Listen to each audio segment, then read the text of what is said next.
Good morning. My name's Roger Lewis. This is by way of a recap and look back over the last 12 months on the eve of potentially a second full lockdown of the UK. I'm a businessman. I retired initially quite early, at the age of 39. I was a successful property developer in London Docklands, and I decided to relaunch my business back in last autumn. I retired at 39, and then when I got to 55, I was able to cash in my pensions and figured I could do a better job of investing them than Scottish widows. Now, that process, as I say, started when I got to my 55th birthday, which was September the 13th, 2019. I've just had my 56th birthday and visited the UK with my children to go and see their grandmother and their aunts and cousins. And we visited a place called Miskin in South Wales, in Rhondda Cynon Taf, which is a county in Wales currently on a full lockdown. Caerphilly had been on lockdown the week running up to my birthday weekend visit. And I have been traveling back and forth to the UK from Denmark, from Copenhagen Airport. I've lived in Scandinavia for the last 10 years. So my life experience since retiring in 2003 at the age of 39 to now, today is September the 19th in the year of our Lord 2020. Captain's log, beam me up, Scotty. So effectively, I've had an interesting journey through life.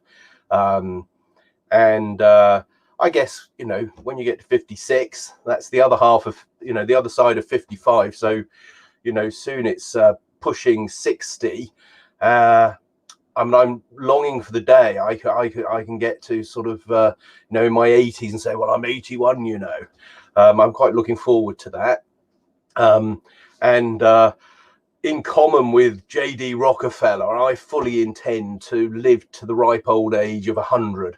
I would love to be 100 years old, and to with my faculties and be able to sort of look back over time. Now, looking back over time, even fairly short terms, is not exactly in vogue these days. Now, I find that interesting. Now, part of what I'm doing by way of this introduction is introducing this magazine platform here, which is called Yumpu. Now, I've just put together a PDF of some tweets that I've done this morning, unrolled tweet threads. And I wanted to flick through that, and I'm going to put this video, embed it in the magazine once it processes. It's broadcasting simultaneously to my Wikiballot Facebook page, my personal Roger Lewis Facebook page, to my Periscope account, which is Twitter is the live stream accounts for Periscope's live stream accounts for Twitter, so you can actually get your phone out and live stream stuff, to my personal Roger Lewis YouTube account, and then also to my business YouTube account, which is Real RLD. Now, RLD is Real Estate Land and Developments Limited. I'm a property developer, and I've launched a new business which is called Moduloft. And Moduloft is interested in, and only interested in, building affordable homes in the British housing market. I'm a capitalist, I'm a free market guy, and I'm doing that because I see it as a good profit opportunity. It's a market which has been neglected and is still being neglected. And if you look on the RLD site, you'll see various talks that I've given explaining why I think that's so and why it's come about. Now, one of the things that I did recently on that channel and across this channel using this StreamYard platform that I'm on now was a review of Chloe Timberley's book, over my shoulder there, Generation Rent. I've got another copy to go and pick up from our local supermarket. I've got another copy somewhere else with a couple of other books I'm reading. And another book which came today, which I wanted to mention, this is a collection of my poetry, philosophy. I've written other poems since then, and I almost felt like another poem was on its way today. Now, this also has some lyrics to some various songs that I've written. Now, this poem is intriguing to me. It's called Wise Words. So let's read this one. This is on Amazon. You can buy it if you want to, in Kindle or get a printed copy sent to you. And this poem, I can't remember who I wrote it to. Here we are. Look, you see. So there's a quote before each poem, and this one I'll just to read this whole thing. So the quote that I had with this one: it was previously a question of finding out whether or not life has to have a meaning to be lived. It now becomes clear, on the contrary, that it will be lived all the better if it has no meaning. Now, that's Albert Camus. I don't agree with that. I don't agree that life has no meaning. But clearly, in his own words, that quote, unless it's out of context, Albert Camus seemed to, have a different view to me. But anyway, Wise Words. This is a poem I wrote. The inspiration for this poem are lost in the midst of the digital dungeon known as my 8 terabytes or so of storage space, a digital hell where only the foolhardy delve, and of course the NSA or GCHQ. So wise words, here we are.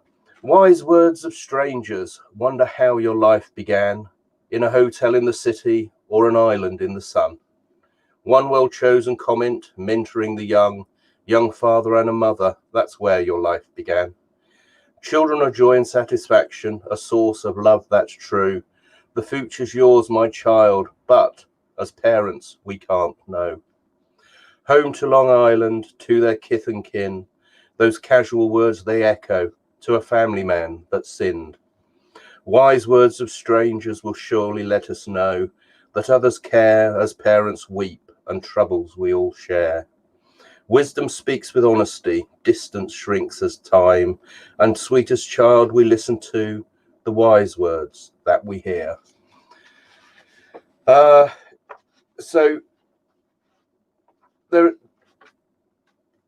it's a very personal book, this, because there's a collection of poems that I've written over the years. I wrote this one when I was really on my uppers, missing you so bad. That was a quote for that one. I fear not the man who has practiced 10,000 kicks once, but I fear the man who has practiced one kick 10,000 times, Bruce Lee. I'm not going to read that one because I'd probably cry. This one, reality is infinity as love is infinite. Now, this poem is kind of deeply philosophical from my own perceptions of reality and infinity. And in the title of the book here, you see here, who are you? You and me, us, our, and them. Reality. Now, is a Latin prefix which means of the root, from the beginning, at the source. So the source of reality. So I'm just going to read this poem and then I'm going to carry on just with a couple of observations, so that there's a video at the front of this online magazine which links to a number of other tweets of stuff that is happening this morning. Now, I felt I was going to write a poem at some point. It feels like there's one coming on, as it were, and this is kind of part of the creative process. So if you are watching this, danger, poet at work. Well, it's not really work. It's sometimes I'll write a poem. But anyway, this is another poem what I wrote. Reality is infinity, is love, is infinite. Real love, reality is. Self is love, is self. Love is I love. Look in myself, love is within. Love thou, thou art love. Thou art other, you are love. Love each other, we are love. Look for love, love is without. Know love, know each other. See love, see each other. Love is we are love. Love each other, each is love. Love is everything, everything is love. All is everything, everything is love. Love everything, love everyone. Love everything, everyone is love. Love is real, real is love. Love reality, reality is real. Reality is love, love is reality. Reality is everywhere, everywhere is love. Love is the center, love has no circumference. Everywhere is the center. The center is soul, soul is love. The purpose is love, is the purpose. Love is the heart, infinite reality is love. Infinity is reality, is infinity. Love is infinite, infinity is love. Be love, be infinite. Love is infinity. Love is, the purpose of love is, we are, it is, all is, love. I wrote that in 2013. That's an angry poem. This is the thing about these poems: you watch them and or read them back. That's Tides of the Dollar Moan. Anyway, this particular book ends with my epic poem, Usury, Hell's Fuel, Man's Oppressor.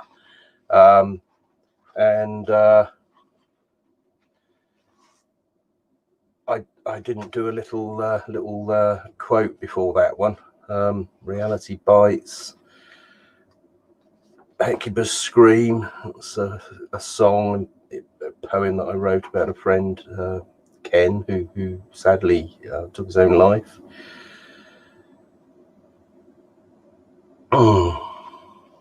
Reality falsified. Reality is a slice of infinity. Make sure you try a piece.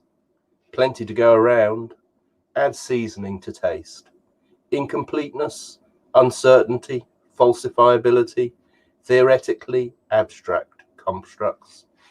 Incompleteness and uncertainty are in the nature of infinity. Falsifiability is in the nature of reality. Subjects of defined limits create reality. One can create or falsify one's own reality. Reality as objective, subjective, or abstract is all an abstract construct relative to subjective limits placed on the infinite continuum. There are many realities, but only one infinity. Infinity encompasses all realities. Realities are faceted, with infinite perspectives. Prescribed reality is not necessarily evident. It's kind of deep. Now, anyway, all this reality and infinity stuff, one of the blogs which is in the combined PDF, which is here, I believe. Right, so I'm manipulating this PDF online on a thing called Lumin Online. So here are the tweets. The first thing is the top 10 tweets in the last 365 days on my personal YouTube account. Starts with this one about Dominic Cummings, no one likes me, don't care.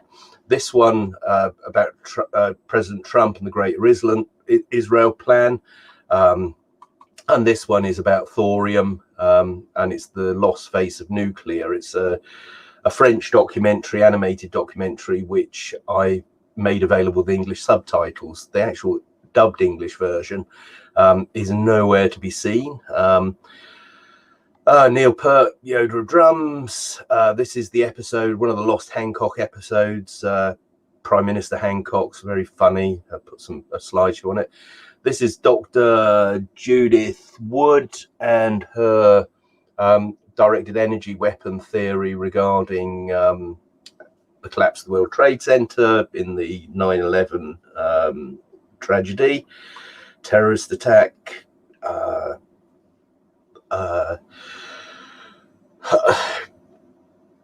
key moment in history, which clearly it's proven to have been. This is me showing some gypsy jazz strings on a guitar I've sold now, my old Taylor.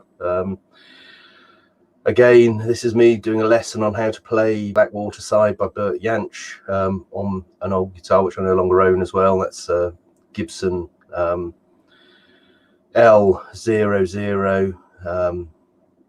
It was in 1949, that was. Nice guitar. This is an interview I did with John Ward, and then this is a GR33 guitar synthesizer, and so that's still number 10 in the last year on my thing. Anyway, and then I have this next page. So this is Globalism Decoded, which is a poem, a Dadaist poem. And then this is Bourgeois Resolution, which is a trilogy of poems that I've written supporting, or as a lens through which to read my novel Conquest of Dough. And then this is a trailer to it, which is a couple of French films by Louis Buñuel and The Discreet Charm of the Bourgeoisie. A couple of books here on my Goodreads. Elaine Showalter, Histories. It's about hysterical reactions to things in the modern age. And this is a variation on the theme. This is Charles Mackay's Madness of Crowds.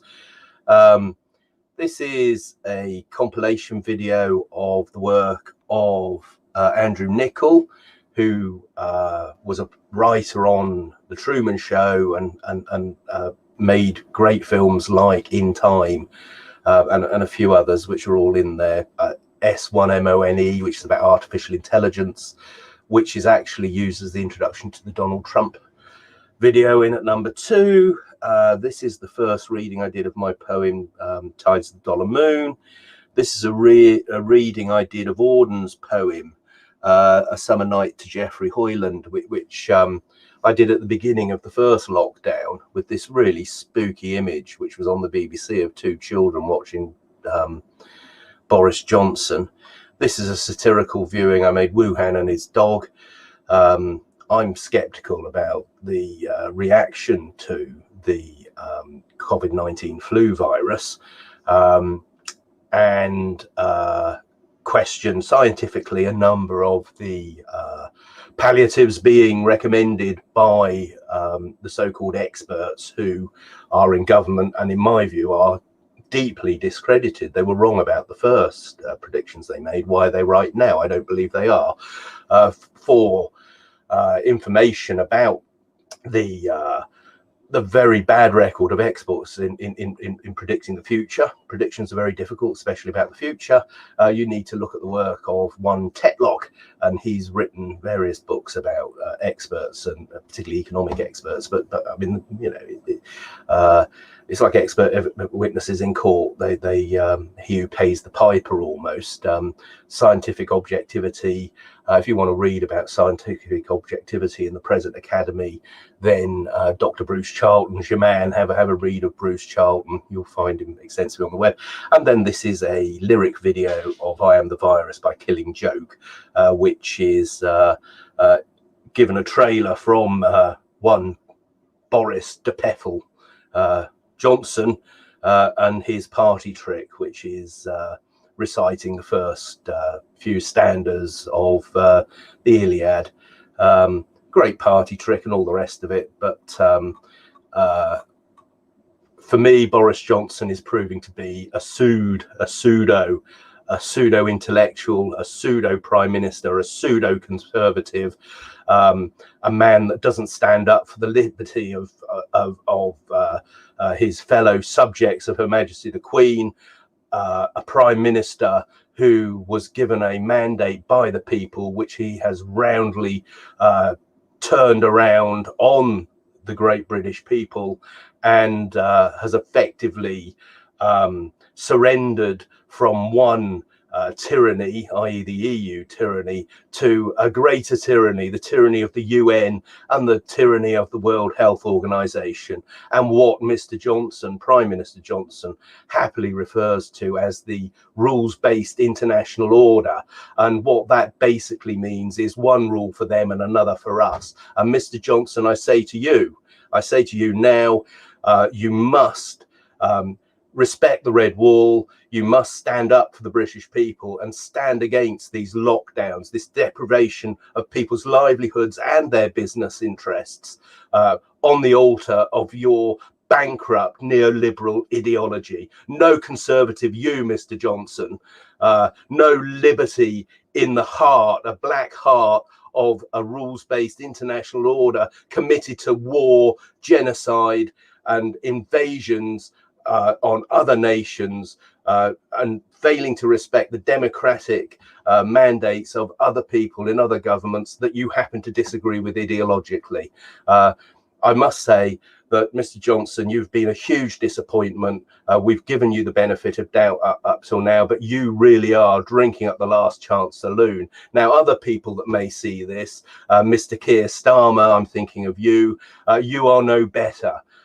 You effectively are proving to be something of a Nick Clegg type character to that other bankrupt ideologue, David Cameron. We've had 10 years of misrule by neoliberal fifth columnist quislings selling out the British people, selling out our constitution, and it stops now.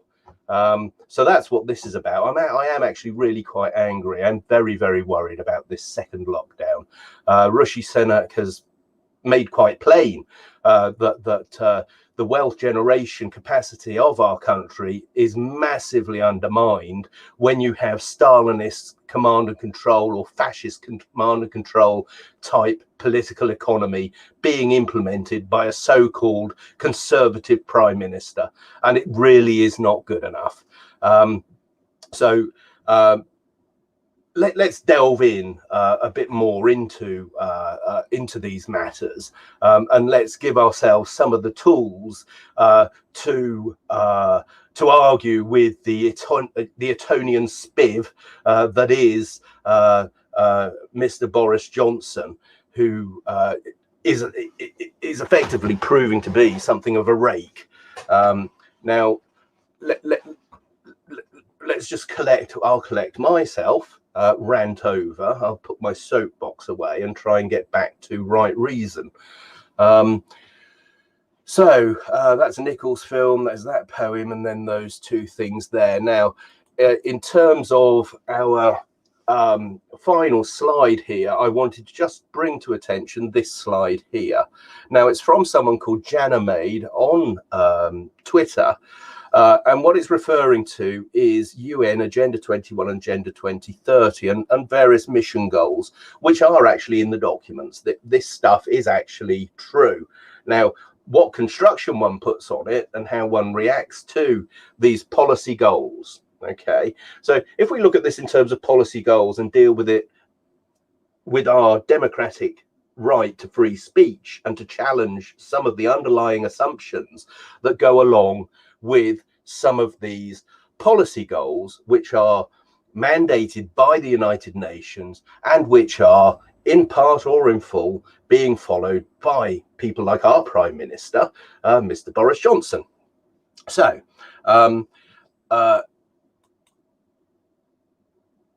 let's just get that one up so it's up the top there. Okay, now this is part of a thread which Kay Burley from Sky Television is saying that Matt Hancock is doing everything he can to save lives. Now, I think that's nonsense. Personally, right, I'm not given to personal ad hominem attacks. There's nothing personal about this, Mr. Matt Hancock, but Mr. Matt Hancock, in my opinion, simply is underqualified and does not have the intellectual acumen to be our health secretary. I just don't see it. My personal estimation of the man is that he is a moron. He is clearly a yes man. He clearly holds his position in a great office of state through his propensity, abilities, which are undoubted and must be undoubted, to blow smoke up the arses of whoever it is that's calling these silly, stupid shots. And this is the them in the title to this booklet. Them, right? Well, let's delineate them. Bill Gates. Let's start with Mr. Bill Gates, who no longer is with Microsoft, but with the Gates Foundation. He's, I assume, still a large shareholder in Microsoft. He's a monopolist. He supplies and has been the biggest pusher of useless software in the world. Microsoft computers are not great. They achieved their position by monopolistic business practices. Back in the day, the EU actually sued him and he had to pay damages for those monopolistic business practices. He's saying he can cure a virus in human beings. It's an open question what viruses actually are. We all think we know what a virus is, but there are schools of thought about what they actually may be. There is a theory of something called exosomes, and exosomes and viruses may be the same thing. They may not. I don't know. But there are people that study these things that are having that discussion. It is in the academic literature. Now, Mr. Bill Gates fancies himself as something of an intellectual. He's no better than the illiterate bookseller in Lucian, the illiterate bookseller who felt that he could, by collecting books, project some sort of intellectual efficacy. I say to you, Mr. Gates, you also are a pseudo-intellectual, a pseudo anthropologist, a pseudo studier of the human condition, and you're no better than the next bigot at the bar, the next barrack room lawyer. Mr. Gates, for all your billions, your opinion is not worth more than a homeless man on the street of New York, much of which is to do with your own cowardly use of your wealth. For cowardly use of wealth, I recommend that people should read John Ruskin and Unto This Last and the Veins of Wealth, where Mr. Ruskin says that any body of wealth within a community it is as good or bad as the moral sign attached to it. And I would say that Mr. Gates's wealth has a negative moral sign attached to it, and his eugenics programs are to be condemned, and they should be put out into the bright light of public scrutiny, which they're not. These are questions we should be asking, and Mr. Gates, as with Mr. Johnson, should be held to account. As for Mr. Brin, as for Mr. Bezos, this billionaire class, Mr. Buffett, even you, Mr. Warren Buffett. I'm a great fan of your shareholder letters for Berkshire Hathaway. They're hugely entertaining, but I do not believe that people with the business skills that you have should have as much influence as you do within the polity. Your voice is obviously an esteemed voice and one that we should listen to, but it should actually be listened to in conjunction with and set against more modest, more humble voices, so that a fair representation of life experience goes into the decisions which affect all of us.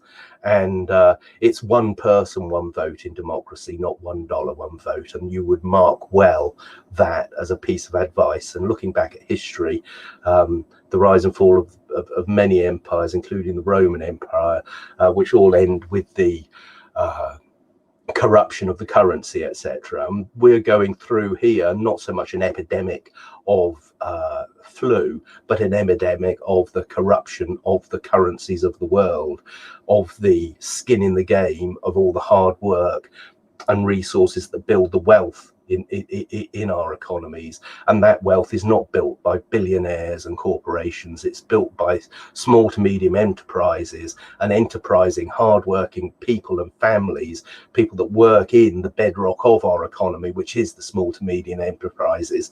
It is enterprise, and it is what we basically call capitalism, which more correctly should be called commercialism or commerce or whatever. Capitalism, as with so many ideologically subverted systems, has been undermined and generally corrupted by self-seeking professional politicians, professional corporate executives who overpay themselves and contribute so little to the life and experiences of people that really just want to get on with their lives and not be molested by these know-it-alls who actually turn out to be know-nothing bigots themselves. And we should remember that. And I think now we really ought to show that we do not take these people seriously. They've discredited themselves. There's very little point in going into the full extent of the absurdities that they've committed and continue to commit and put forward as being reasoned behavior. The behavior of these people is open to and should be ridiculed. It's the emperor's new clothes, and one little voice needs to declare that the tide has gone out on your lies, and we can see which of you are wearing actually any modesty keeping. There's not a fig leaf amongst you, not a fig leaf amongst you. You are naked in the exposure of your crimes, your stupidity, your hubris, your bigotry, and your unsubstantiated claims to elitism. The elite, this elite, I show you this elite, the elite Kay Burley, the elite Boris Johnson, the elite George Soros, the elite Bill Gates, the elite Warren Buffett. Elite what? Elite idiocy, elite bigotry, elite misanthropy. Misanthropy is, by the way, the hatred of human beings, and they do seem to be anti-human. They do seem to be anti-enjoying oneself. They seem to be anti-joy, anti-life. So that's my 5 penneth worth, and I'm gonna just call it a day there. Put this video in my little publication, so have a nice little look at my little publication, see what you think, comment, whatever. I'm happy to have a discussion about any of this. Where I'm talking bollocks, tell me I'm talking bollocks. I want to hear. I don't want people blowing smoke up my arse, and we shouldn't be blowing smoke up the arse of these people. These people are discredited, that's what they are. And mark that well, because history will write how discredited, and what a shower no less, we are presently in the spell of him. It's some sort of spell. I mean, it's just ridiculous. Who would if these guys walked into a pub talking this nonsense, you know, they wouldn't be given short shrift. They'd be asked by the kindly landlord to please modify their idiocy, and a good old-fashioned English leg pull would ensue. So let's pull the leg on these people. Let's pull their leg, and let's pull the chain on them. Let's pull the chain. Let's flush them down the loo where they belong. That's what I say. Anyway, over and out. Roger, aka Tone Freaks.